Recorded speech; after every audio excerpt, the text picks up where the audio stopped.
मैं आपको कहना चाहूँगा रेजोल्यूशन की कोई सैंक्टिटी नहीं है, कोई वैलिडिटी नहीं है। ये गैर कानूनी है, अनकॉन्स्टिट्यूशनल है। इसमें स्पीकर साहब खुद मुलव्वस हैं। इस प्रकार से वो हाउस की सालमियत को, हाउस की गरिमा को तार-तार करना चाहते हैं।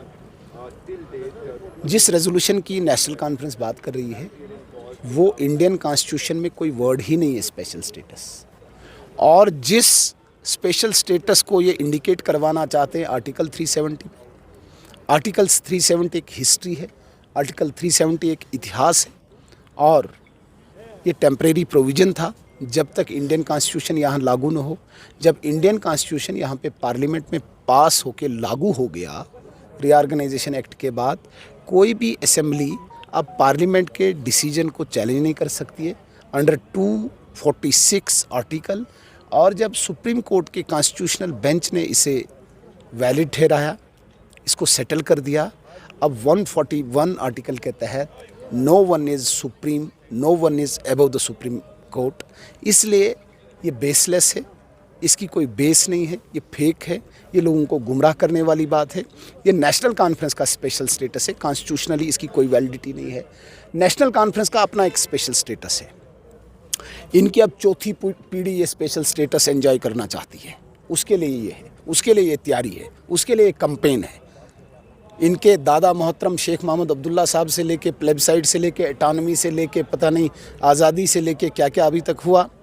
अब ये नया स्ट्रोक खेलना चाहते हैं स्पेशल स्टेटस को लेके, जिस स्पेशल स्टेटस के तहत नेशनल कॉन्फ्रेंस के लोगों ने यहाँ पे 20,000 21,000 से ज़्यादा कत्ल करवाए हैं आम कश्मीरियों के। तुफेल मत्तू जैसा एक स्टूडेंट यहाँ पे मारा जाता है, यहाँ पे यूसुफ शाह जैसा कत्ल होता है। ये नेशनल कॉन्फ्रेंस का स्पेशल स्टेटस है। दोबारा से उसी प्रकार के कत्ल गारत करवाना चाहते हैं। कश्मीरी पंडित उस स्टेटस के तहत इनके भागे, वो अब होगा नहीं। और जी आज शेख सजाद लोन, वहीद परा और फयाज मीर वो अलगाववाद की पैदावार है, वो सेपरेटिज़म की पैदावार है। सजाद लोन साहब सेपरेटिज़म की पैदावार है। हमने बड़ी कोशिश भी की थी कि वो थोड़ा मेन स्ट्रीम में रहे, लेकिन उनके माइंड में वही है, वहीद परा वही है।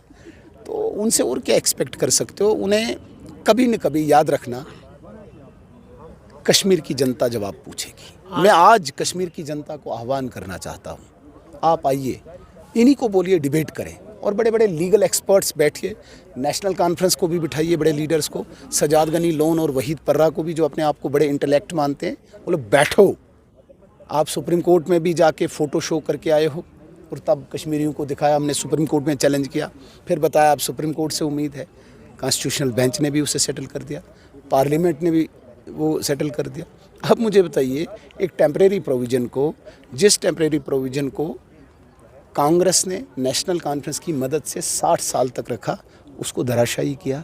अब न शेख खुर्शीद को कुछ मिलने वाला है, न सजाद लोन को कुछ मिलने वाला, न वहीद परा को कुछ मिलने वाला। ये सिर्फ लोगों की जो उम्मीदें इस हाउस से हैं, उन उम्मीदों पर पानी फेर रहे हैं।